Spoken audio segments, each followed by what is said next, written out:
e, acima de tudo, um homem cheio do Espírito Santo. Eu tenho certeza que vamos ser alimentados pela palavra. Nós vamos orar pela vida dele e pela nossa. Você vai dizer assim: Deus, fale comigo, me alimenta, me edifica, me transforma com a palavra. E nós vamos pedir para ele que ele seja boca de Deus nessa noite, porque essa teologia é nossa, presbiteriana.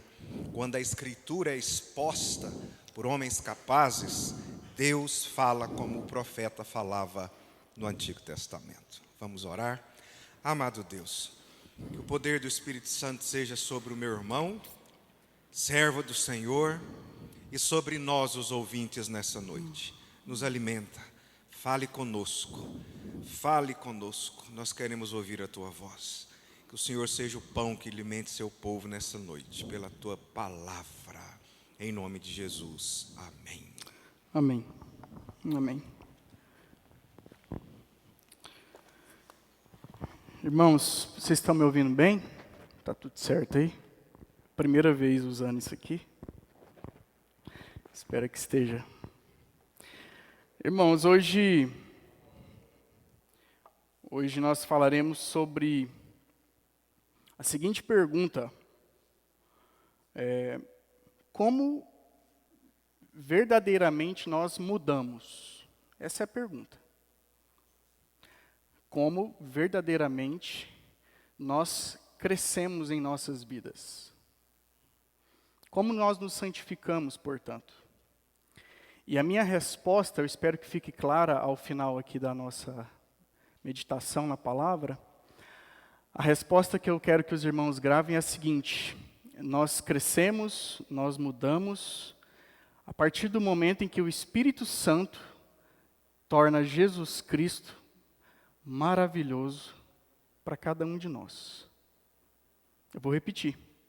Nós mudamos, nós crescemos a partir do momento em que o Espírito Santo de Deus torna Cristo Jesus, o nosso Senhor e Salvador, maravilhoso aos nossos olhos, em nossos corações.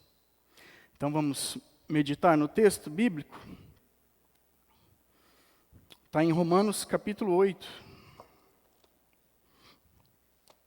Romanos capítulo 8.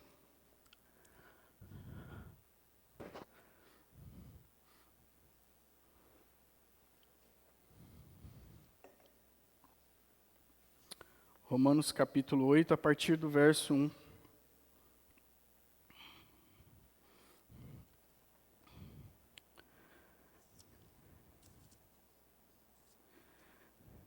Diz assim a palavra do nosso Deus: Agora, pois, já nenhuma condenação há para os que estão em Cristo Jesus, porque a lei do Espírito da vida em Cristo Jesus te livrou da lei do pecado e da morte. Porquanto que for impossível a lei no que estava enferma pela carne, isso fez Deus, enviando seu próprio Filho em semelhança de carne pecaminosa, e no tocante ao pecado, e com efeito, condenou Deus na carne o pecado, a fim de que o preceito da lei se cumprisse em nós, que não andamos segundo a carne, mas segundo o Espírito. Porque os que se inclinam para a carne cogitam das coisas da carne, mas os que se inclinam para o Espírito, das coisas do Espírito. Porque o pendor da carne dá para a morte, mas o do Espírito para a vida e para a paz.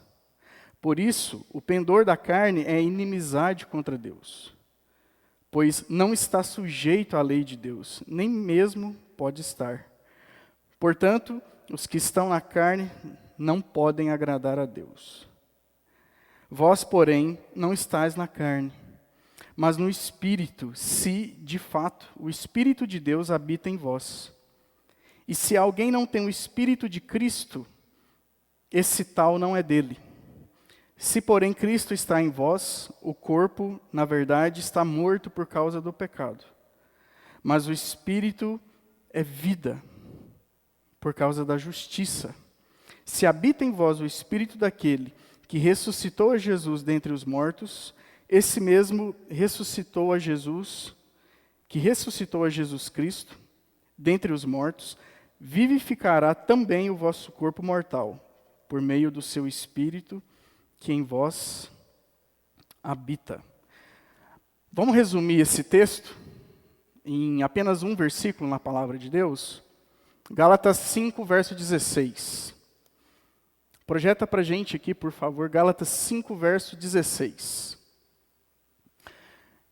Vamos ler juntos esse versículo aqui no telão? Vamos lá? Digo, porém, andai no Espírito e jamais satisfareis a concupiscência da carne. Amém. Amém. Vamos orar? Senhor, nós agora pedimos ao Senhor a iluminação do Teu Santo Espírito para aprendermos, ó Deus, sobre como mudarmos as nossas vidas, como crescermos em Ti. Ilumina os olhos do nosso coração para enxergarmos Jesus. Ajuda-nos a viver pelo poder do Teu Santo Espírito que habita em nós, a Tua igreja. Em nome de Jesus, te pedimos essa bênção, essa graça. Amém. Amém. Parafraseando um autor que muito me influenciou para estar falando aqui com os irmãos hoje, sobre esse livro aqui. Recomendo ele para toda a igreja, inclusive. É um pastor presbiteriano, chamado Dane Ortlund. Ele escreveu esse livro chamado Santificação Profunda. E no Brasil ele ficou, pelo menos inicialmente, bem famoso, bem conhecido, por causa da editora Pilgrim, que traduziu uma obra dele, muito importante, chamado Manso e Humilde. O pastor, inclusive, Alex, já recomendou essa obra aqui para a igreja. E ele escreveu esse outro livro, Santificação Profunda, que é o título que eu dei aqui ao nosso sermão. E eu vou parafrasear ele, porque eu acho que a gente vai começar muito bem, entendendo a proposta aqui desse texto de Romanos, com as palavras desse irmão, que diz o seguinte: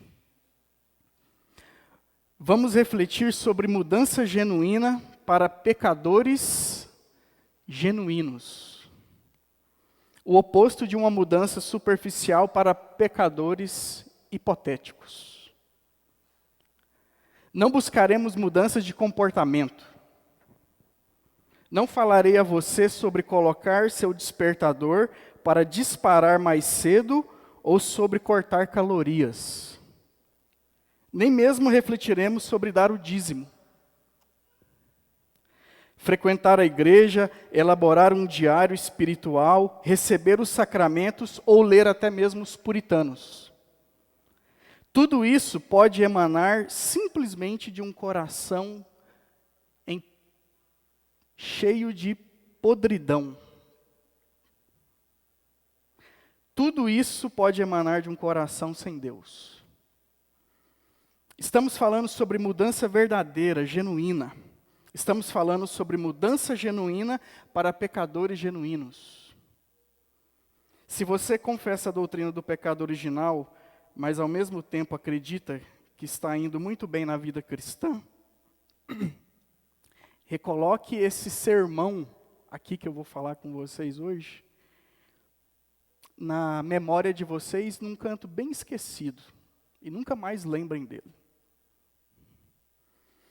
Esse sermão é para os frustrados, para as pessoas exaustas, para os que se encontram no limite, cansados, para aqueles que estão prestes a desistir de qualquer progresso verdadeiro em seu crescimento cristão, na sua vida com Deus. Se você não apenas subscreve a tese da doutrina do pecado original, como também a está provando dia a dia, esse sermão aqui é para você hoje. Então eu queria dizer para vocês que hoje é sobre a gente entender de maneira mais aprofundada, de fato, como o cristão muda. E responder essa pergunta hoje não está nem um pouco óbvia mais. Nem um pouco mais. A gente vive no cristianismo contemporâneo na era do que alguns teólogos chamam de cristianismo sem Cristo. E se o cristianismo está sem Cristo, imagine a santificação. E o que seria esse cristianismo sem Cristo? O cristianismo sem Cristo, basicamente, é você transformar as boas novas em bons conselhos. Isso é o cristianismo sem Cristo na sua essência.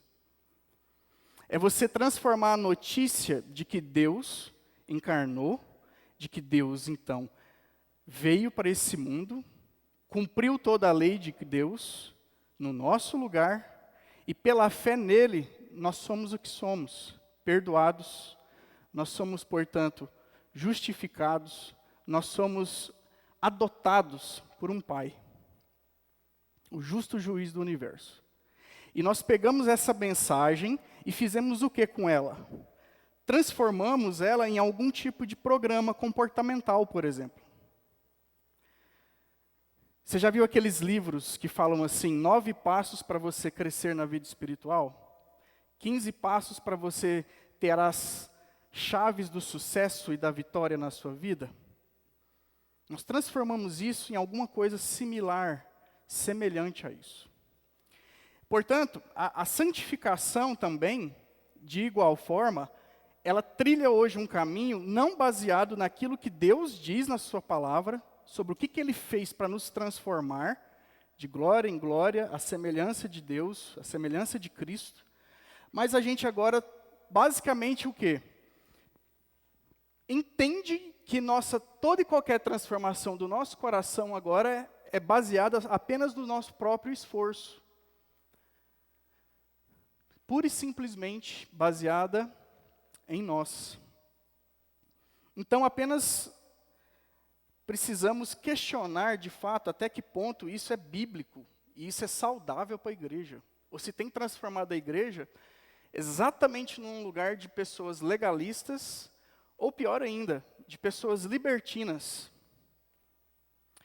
Foram os 2 primeiros sermões do pastor em Romanos 7, para quem esteve acompanhando aqui a série.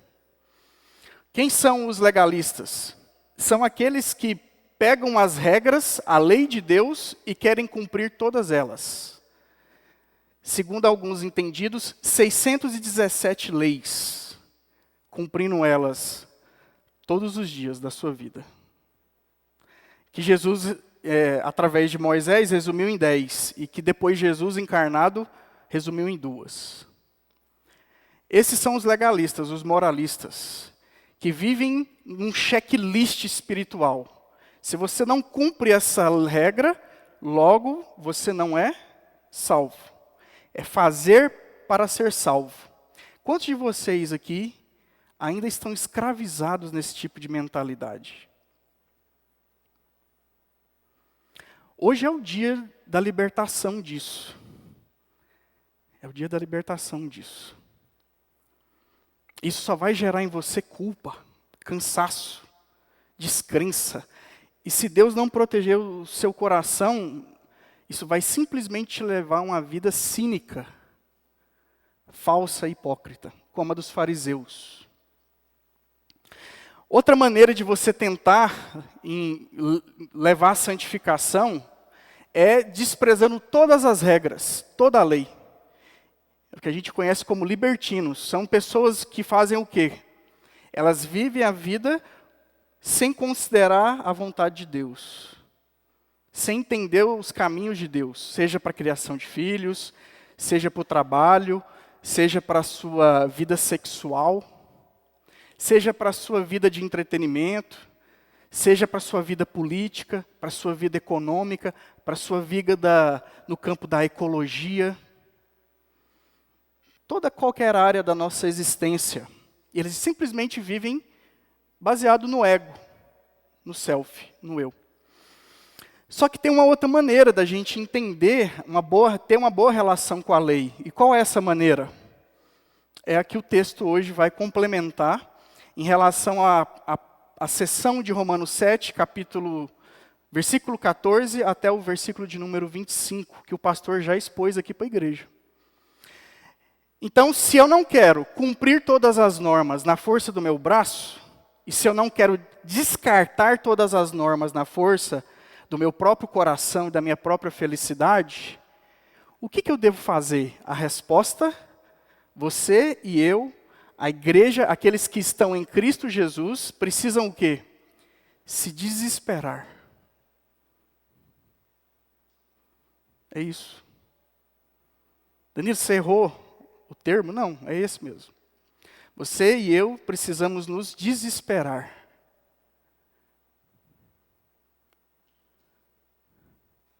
Só que não é qualquer desespero.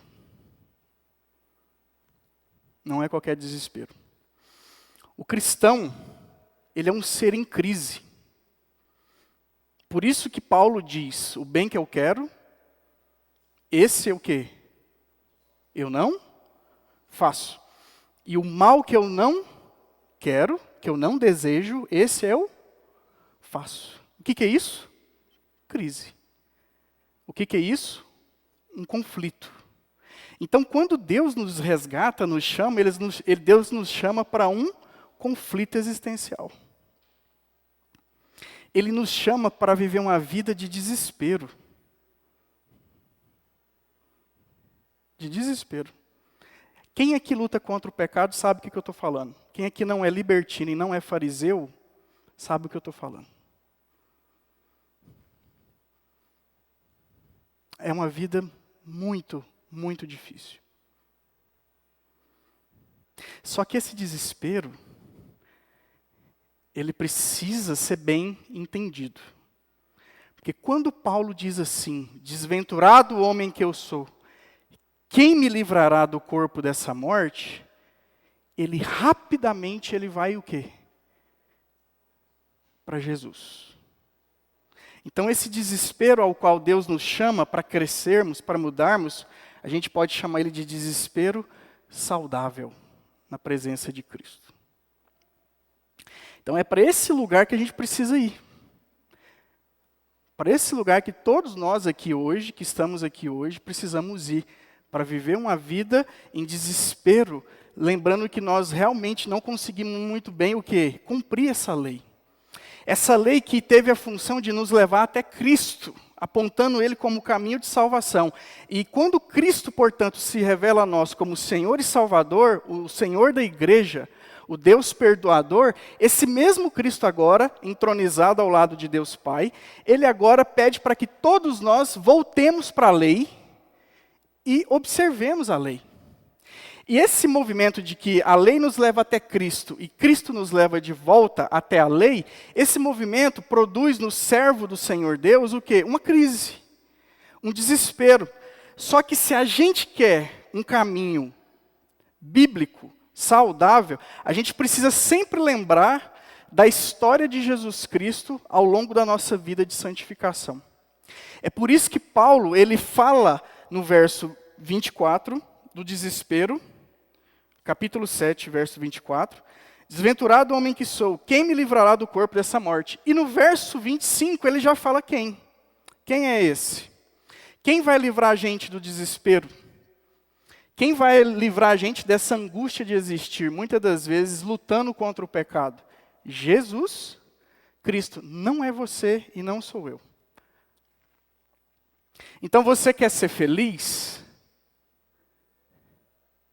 Você quer ser feliz assim como eu? Contemple mais Jesus Cristo. E agora, a partir de Romanos 8, a partir do verso 1, até acabar esse texto, depois da gente descer na trilha do desespero, Paulo quer que a gente suba o caminho da alegria, da felicidade, de entender como a gente consegue, de fato, vencer pecado, ter vida de vitória e não apenas vida de derrota. É esse o tom da carta.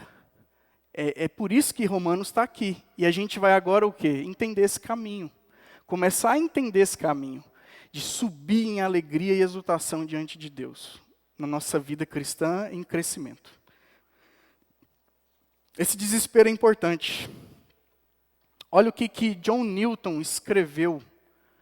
Um grande músico da igreja. Ele escreveu um hino chamado Pedi ao Senhor que eu cresça. E ele começa assim. Em fé, em amor e em toda a graça, conheça mais de sua salvação e busque solenemente a sua face. Foi Ele quem me ensinou a orar. E creio Ele tem respondido. Mas tem sido de uma maneira tal que quase me levou ao desespero. Esperava que em alguma hora favorável Ele respondesse de pronto ao meu pedido. E pelo poder do seu amor constrangedor, subjugasse meu pecado e me desse o que, irmãos? Descanso. Mas olha o que o Senhor fez com John Newton e com a sua igreja ao longo dos tempos. Em vez disso, Ele me fez sentir os males ocultos de meu coração e deixou que os furiosos poderes do inferno assaltassem a cada parte de minha alma. Você já sentiu isso? Além disso, com sua própria mão, parece que Ele tensionou agravar minha aflição. Anulou todos os desígnios justos que planejei, destruiu meus recursos e me rebaixou. Senhor, por que é assim?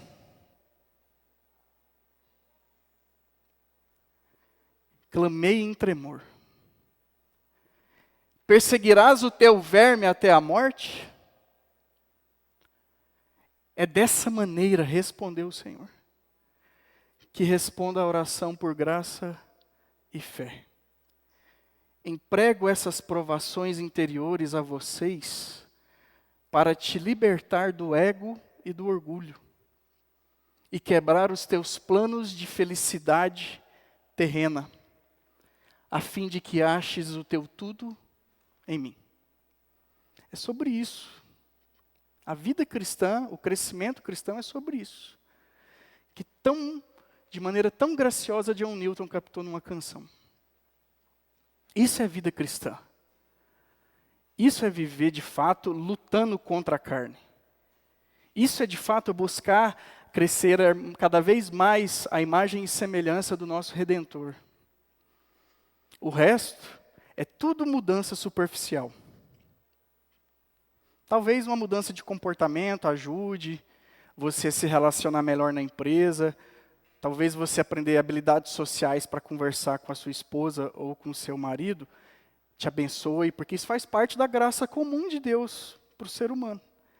Mas se tudo isso existe e não existe um coração que de fato está regenerado, transformado, todas essas mudanças superficiais, no fim, jamais atingirão a mudança mais profunda, que é a mudança da nossa natureza.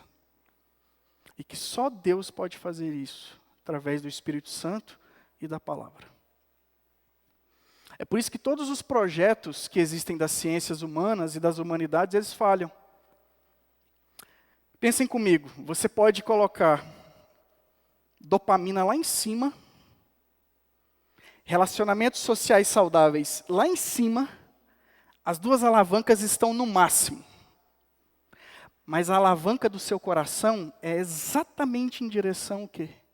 Ao seu próprio ego. Ao seu próprio eu. A sua vida em autonomia diante do Criador e do Redentor. Então você vai ser no fim o quê? Uma pessoa dopaminada, uma pessoa bem enturmada, mas sempre na direção do pecado. Sempre na direção do seu próprio eu. E nunca da glória de Deus. Essa é a tragédia do mundo contemporâneo e que eles não entendem por causa que o Evangelho é loucura para o mundo. É por isso que nós precisamos da palavra de Deus, da palavra de Cristo.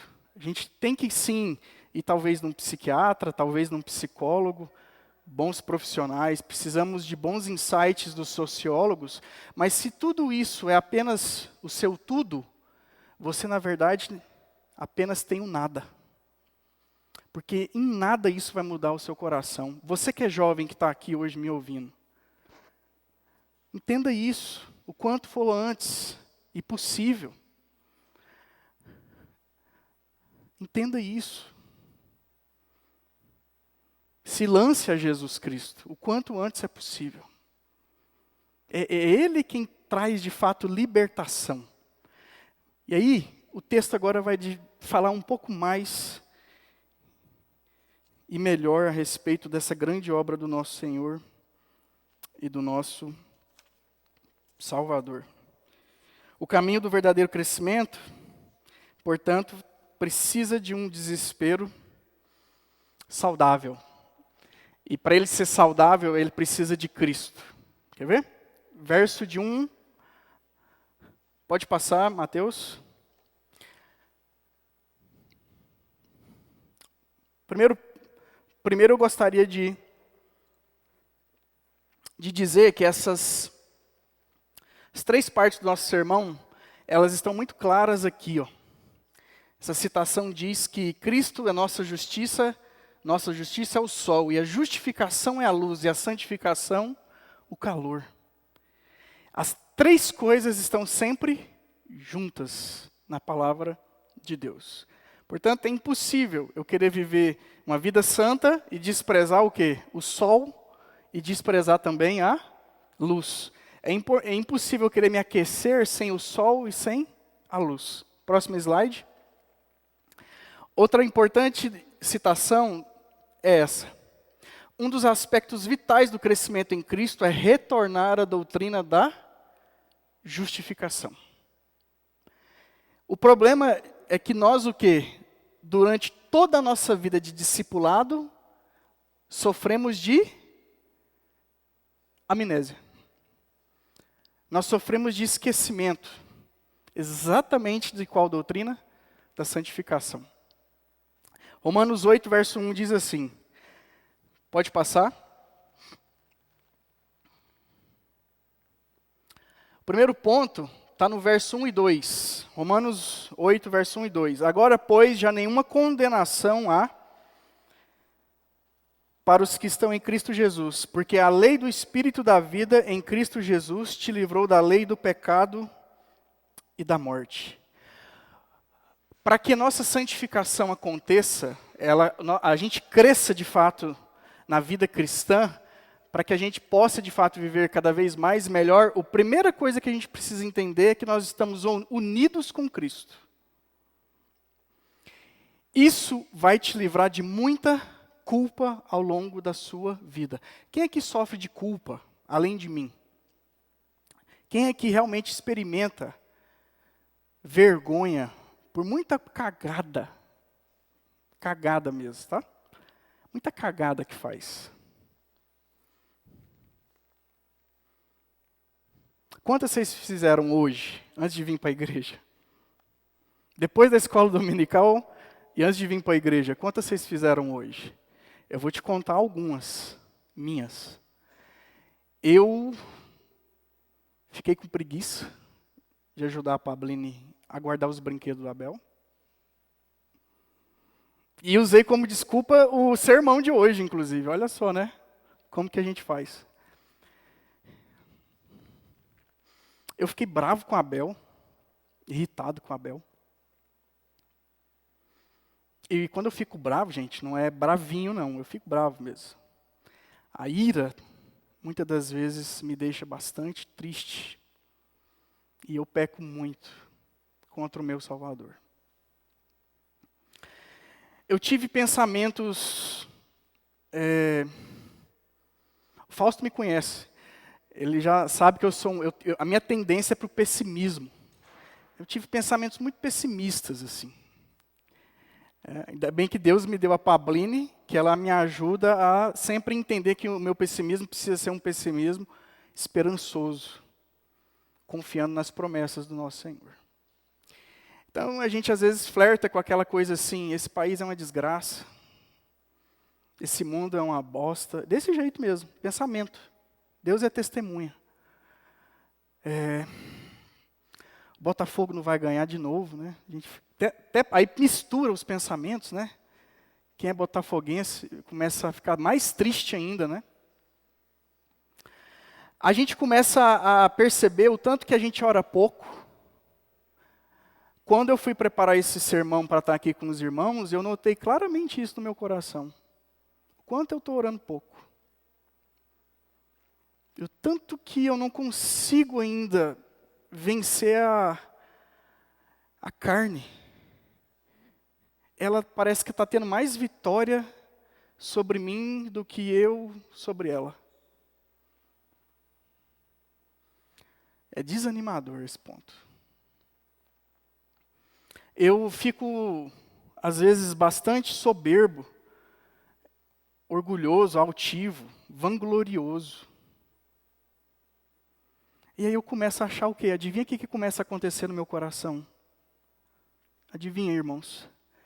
Eu começo a achar que eu estou condenado.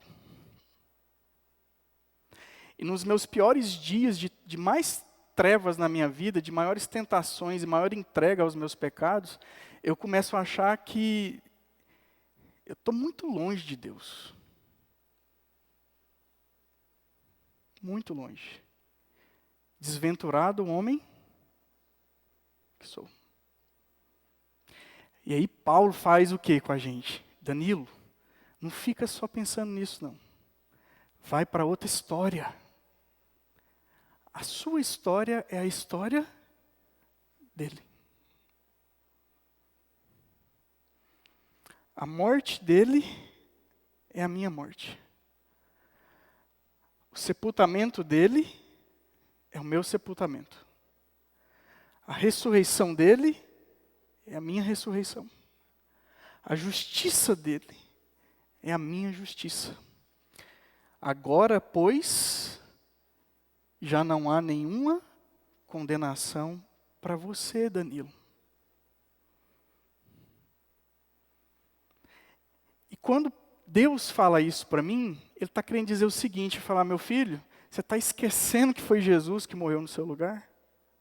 De novo. É Ele, é por causa dEle, que você é quem você é.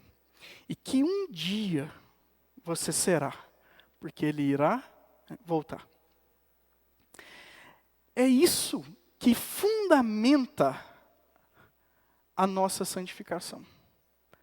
É isso que dá força para a gente o quê? Continuar. Só isso. O mesmo autor desse livro diz uma frase muito bonita, eu quero deixá-la para vocês aqui. Abra os ouvidos e escute ela vale a pena. Ela vale muito a pena. Abre aspas. Portanto, considere as trevas que permanecem em sua vida, igreja. A letargia espiritual, o pecado habitual, o ressentimento, a ira arraigada. Aquela área da sua vida em que você se sente mais derrotado. Qual é a da sua vida? Seus pecados se avultam, parecem insuperáveis. Entretanto, Cristo e sua união com Ele são muito maiores. O alcance de sua união com Cristo é muito mais elevado do que o alcance do pecado em sua vida. Por mais profundo que seja seu fracasso, Cristo e sua união com Ele são ainda muito mais profundos. Por mais forte o pecado pareça, o vínculo de sua união com Jesus é ainda mais forte. Quando você pecar, não desista. Permita que Jesus o levante, firme seus pés novamente e renove sua dignidade. Ele ergue o seu queixo, olha nos seus olhos e define sua existência dizendo, vós em mim e eu em vós. Fecha aspas. Não desista. Lutar é vencer. Lutar é vencer, grave isso. Lutar é vencer. E por que Deus fez assim? A resposta, John Newton, eu acho que ele tocou nela. Para que ele quebre em nós todo o orgulho, toda a vanglória e todo projeto de felicidade sem Cristo aqui. E quantos projetos a gente tem de felicidade sem Jesus? Quantos projetos temos? Próximo ponto, para que a gente tenha uma santificação, um crescimento profundo na graça do nosso Deus, é esse. Justificação pela fé em Cristo, somente. Verso 3 e 4. Porquanto que for impossível a lei no que estava enferma pela carne, isso fez Deus enviando o seu próprio Filho em semelhança de carne pecaminosa. E no tocante ao pecado, ou em sacrifício ao pecado. E com efeito, condenou Deus na carne o pecado, a fim de que o preceito da lei se cumprisse em nós, que não andamos segundo a carne, mas segundo o Espírito. O que Deus está nos ensinando aqui? Primeiro, Ele nos ensina que o caminho para que a gente não se desespere, mas tenha um desespero saudável, é a gente o quê? Lembrar que nós estamos unidos com Jesus. Jesus permanece em nós e nós permanecemos nele. Nós somos como os ramos da videira e que bebem da seiva, da graça, do poder de Jesus. Nós somos a videira enxertada. Nós somos os ramos enxertados na videira. E por isso frutificamos, por causa da videira. Por isso que Jesus diz, em João capítulo 15, sem mim nada podeis fazer. Nada podeis fazer sem mim. E isso indica que a nossa frutificação, a nossa santificação depende de nós estarmos unidos com Cristo o tempo todo. Lembrarmos disso, porque nós sofremos de amnésia dessa verdade. E por isso muitas das vezes nos culpamos o tempo todo. Mark Lloyd Jones, ao comentar essa passagem, ele diz que a maioria dos nossos problemas nessa existência,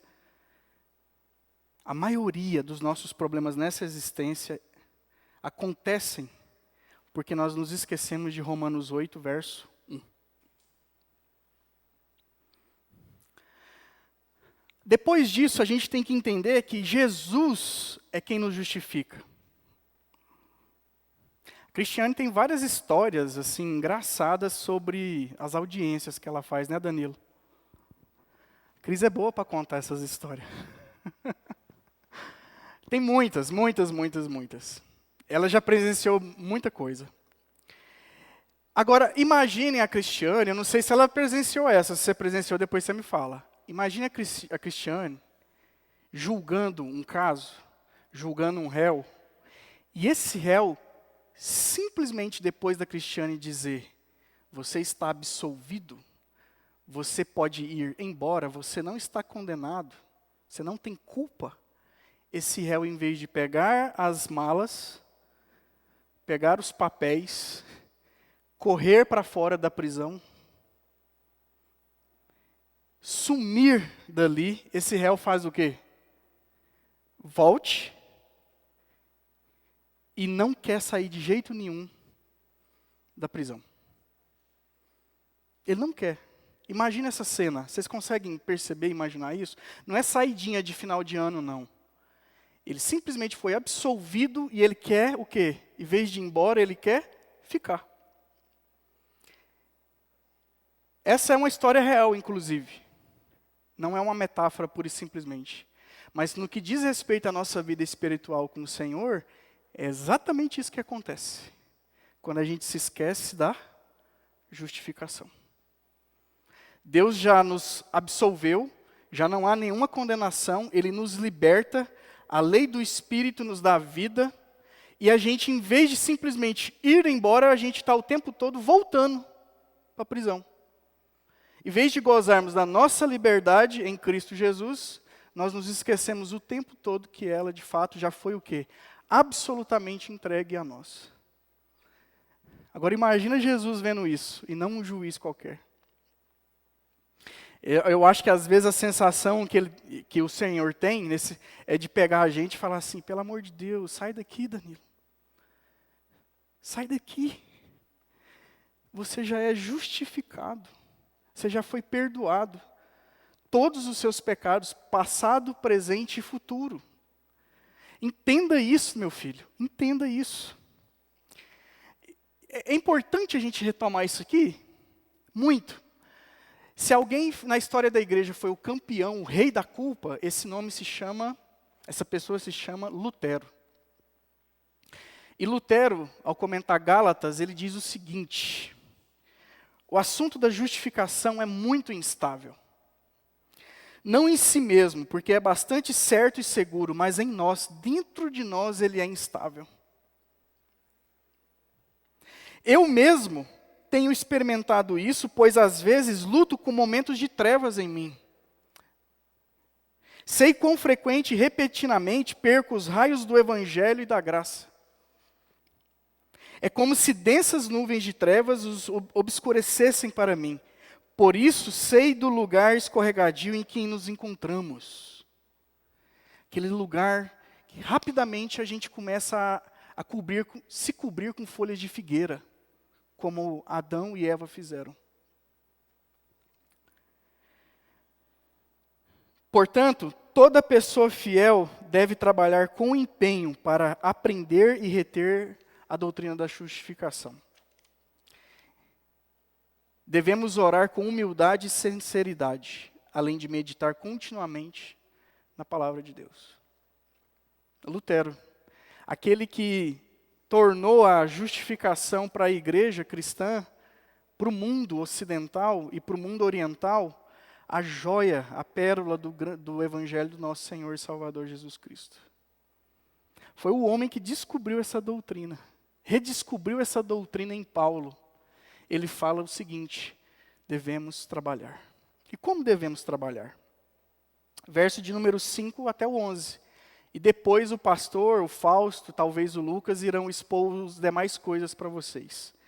Verso de número 5, a gente vai começar então a falar sobre vivendo no Espírito de Cristo. Afinal de contas, nós seremos santificados a partir do momento quando entendermos que o Espírito Santo está tornando Jesus Cristo cada vez mais maravilhoso em nós.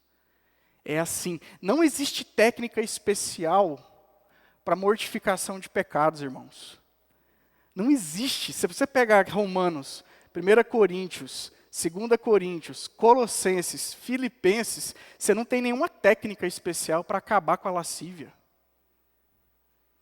Um jeito que é tiro e queda para você parar de ser mentiroso, enganador, porque muitos irmãos ainda têm dificuldade com isso.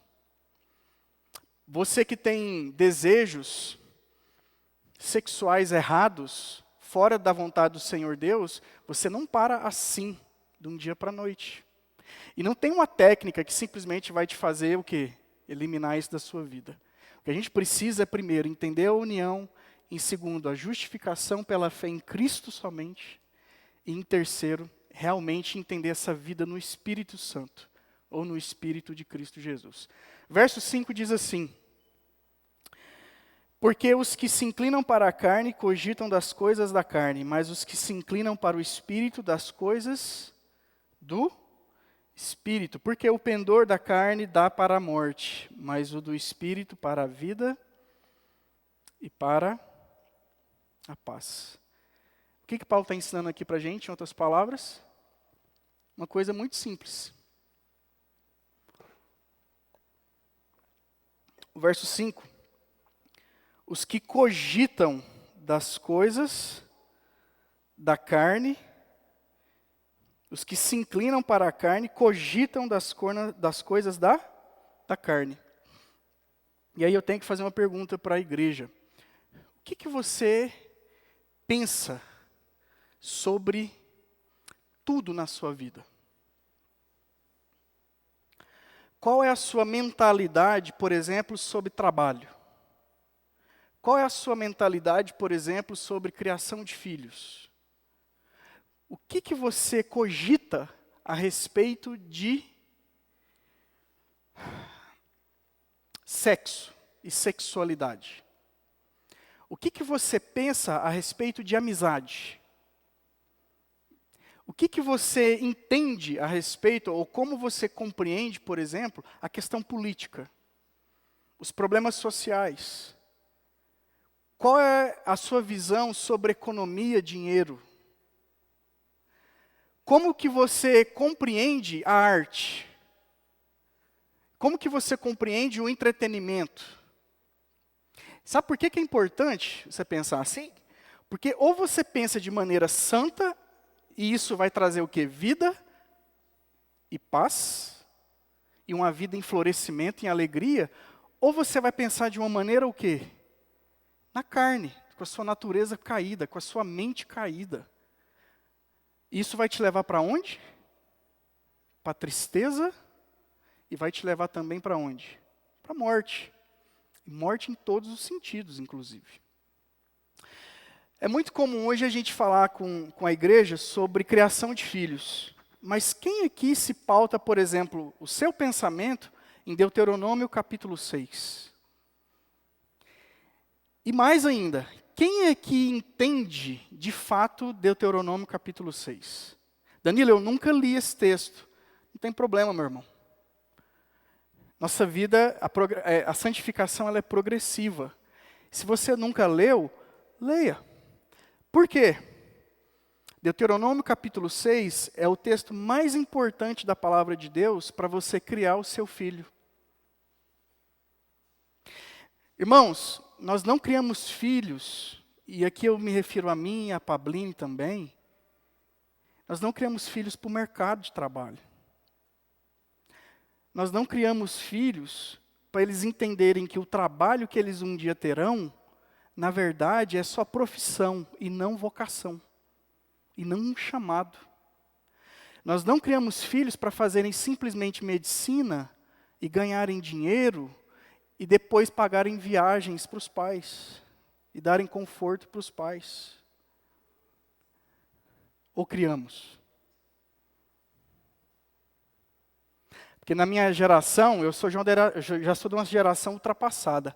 Na minha geração, a gente só tinha 3 profissões: engenheiro, médico e advogado. Parece que não mudou muito isso não, no Brasil, né? O Brasil não mudou isso não.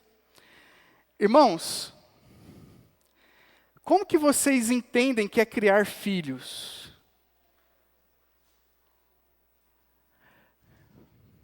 É pedagogia positiva?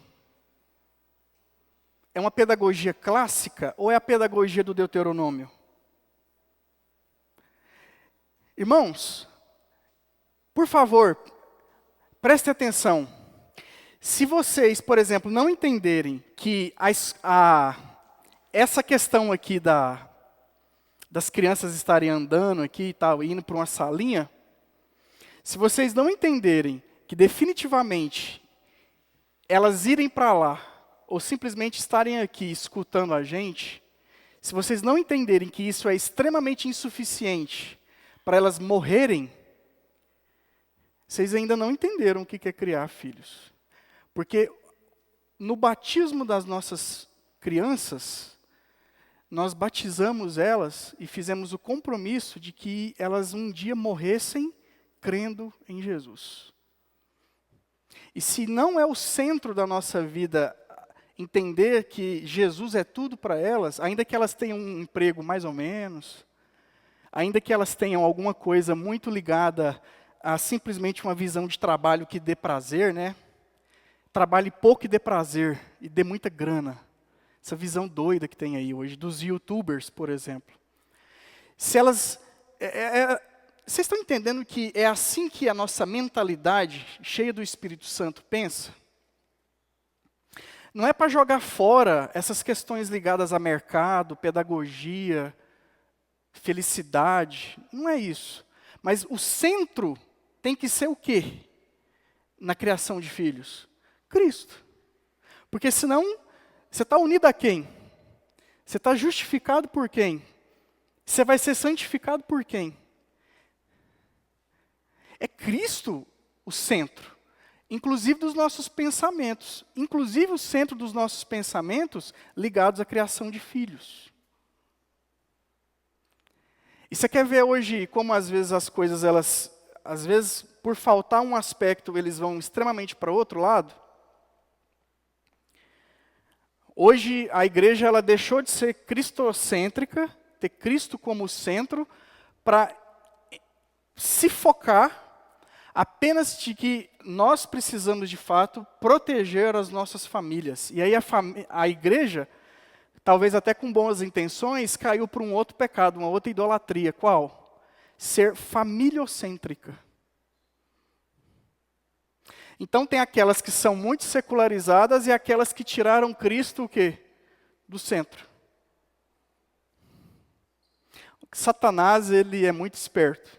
Ele ensina, às vezes, coisas certas para a gente, e a gente acaba achando que ali não tem nenhum tipo de mistura, de erro, de engano e de pecado. E a gente compra tudo.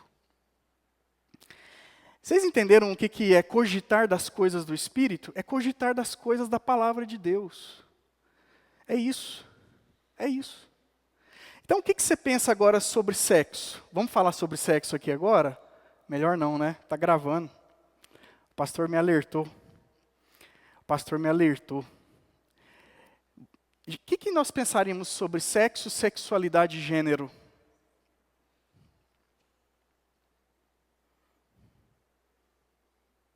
O que nós pensaríamos sobre isso? Talvez a gente um dia exponha o livro de Cantares aqui, né, pastor? Onde Deus celebra o amor na sua intimidade, a relação sexual, da maneira mais bonita possível, sem distorcer o chamado dele para uma vida de florescimento e frutificação de um homem e de uma mulher. Irmãos, além disso, preciso perguntar para vocês, verso 7. Por isso, o pendor da carne é inimizade contra Deus, pois não está sujeito à lei de Deus, nem mesmo pode estar. E aí a pergunta que eu tenho para vocês aqui é a seguinte: vocês são amigos de Jesus? Vocês de fato amam Jesus, caminham com Jesus? Aliás, o que um amigo faz? Vocês sabem o que um amigo faz? Para que ele serve, afinal das contas? Um amigo se achega nos tempos de necessidade. Um amigo sente prazer em vir para se solidarizar conosco, levando consigo nossos fardos. Um amigo ouve, um amigo está disponível para nós. Ele nunca se declara elevado ou importante demais para nos dedicar tempo. Jesus é o seu amigo? Ele tem dado a conhecer a vocês a palavra de Deus? Verso de número 8. Portanto, os que estão na carne não podem agradar a Deus. Você é uma pessoa que vive um cristianismo com Cristo? Ou um cristianismo sem Cristo? E verso de 9 a 10 diz o seguinte, para finalizarmos. Vós, porém, não estáis na carne, mas no Espírito, se de fato o Espírito de Deus habita em vós. E se alguém não tem o Espírito de Cristo, esse tal não é dele. Se, porém, Cristo está em vós, o corpo, na verdade, está morto por causa do pecado, mas o Espírito é vida por causa da justiça. Se habita em vós o Espírito daquele que ressuscitou a Jesus dentre os mortos, esse mesmo que ressuscitou a Cristo Jesus dentre os mortos, vivificará também o vosso corpo mortal, por meio do seu Espírito que em vós habita. Irmãos, aqui duas verdades para finalizarmos. A primeira é a seguinte: você pertence a quem? Quem é o seu Senhor? Ou você pertence a você mesmo? Quem é o seu Senhor? Mais importante do que a pergunta quem sou eu, é a pergunta de quem sou eu. Porque se eu pertenço a mim mesmo, e eu me basto, eu sou uma pessoa autônoma, todo projeto seu vai caminhar, todo projeto de vida seu irá caminhar inevitavelmente à morte. À morte. Ainda que você dê uma linguagem, uma roupagem a esse projeto cristã. Lembram-se de Judas Iscariotes? Vocês se lembram dele? É possível perfeitamente a gente se iludir e se enganar, acharmos que estarmos em união com Cristo, em justificação pela fé somente com Cristo, e vivermos uma vida o quê? fora absolutamente de Cristo em Adão. Então eu preciso te fazer essa pergunta novamente. Você pertence a quem? Os visitantes que estão aqui hoje, aqueles que estão aqui há 10 anos, 20 anos, 40 anos, quem é o seu Senhor? Ou você prefere ser como aquele que roubava a igreja e traía Cristo o tempo todo? E aí eu te peço para você lembrar de uma outra pessoa que vivia perto de Judas, que era quem? Pedro. E Pedro, mesmo sendo um traidor, mesmo entrando no desespero profundo de negar o seu Salvador, Pedro se desesperava de maneira saudável e lembrava que Jesus era o seu Senhor. Jesus ia até ele e o lembrava continuamente quem ele era por causa dele. É por isso que Pedro, segundo a tradição, é crucificado de cabeça para baixo, numa cruz invertida. Porque até mesmo na morte, Pedro já havia ganhado pelo Espírito Santo a consciência de que de fato Jesus era o seu Senhor, Salvador e amigo. Então eu preciso de novo, para fazer essa outra pergunta, repetidamente. Quem é o seu Salvador? Quem é o seu Senhor? Irmão, sabe por que a gente pergunta isso aqui de púlpito? É porque se você sair dessa igreja hoje, sem a consciência de que Jesus é o seu Senhor e Salvador, você está mais uma vez vivendo para a glória do seu próprio ventre. E você nunca nunca jamais irá crescer. Nunca.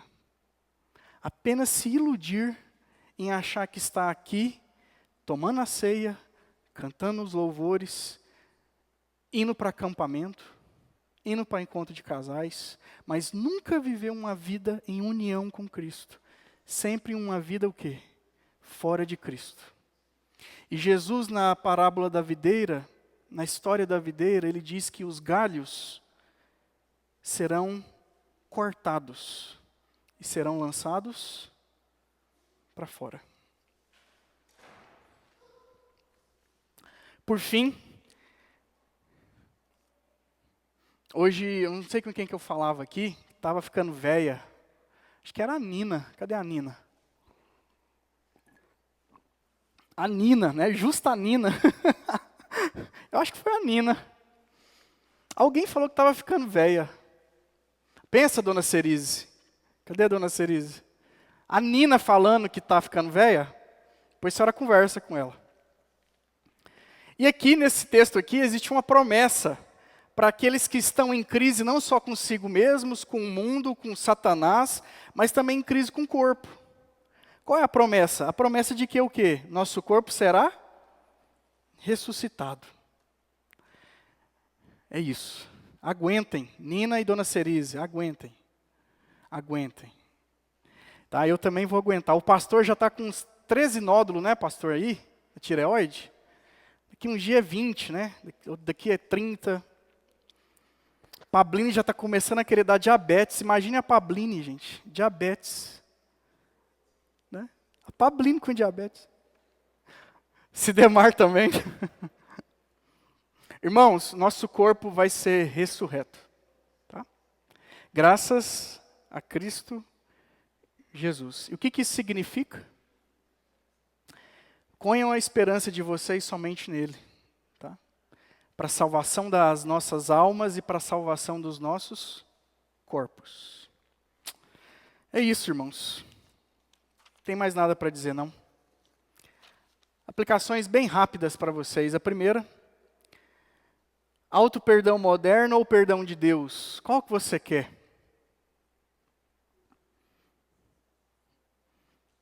Faz sentido você se perdoar pelos pecados que você cometeu? O que é isso? O que é auto-perdão?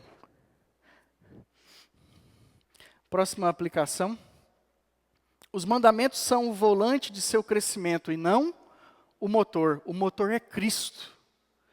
E a lei de Deus, os mandamentos, as normas da palavra de Deus são apenas o quê?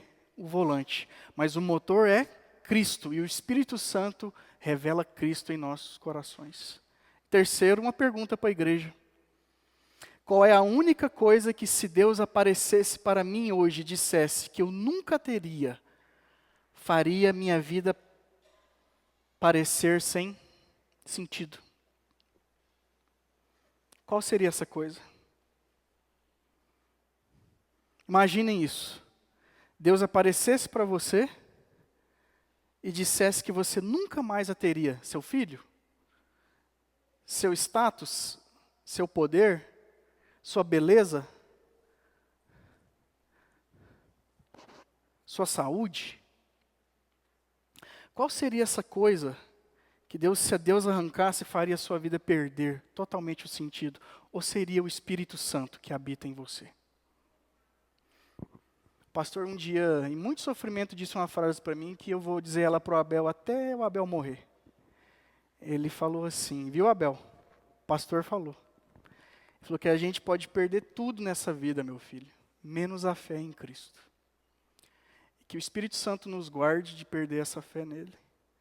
E caminhe até o dia que Ele nos chamar e nos transformar definitivamente, para então vivermos uma vida em abundância, glória e uma vida cheia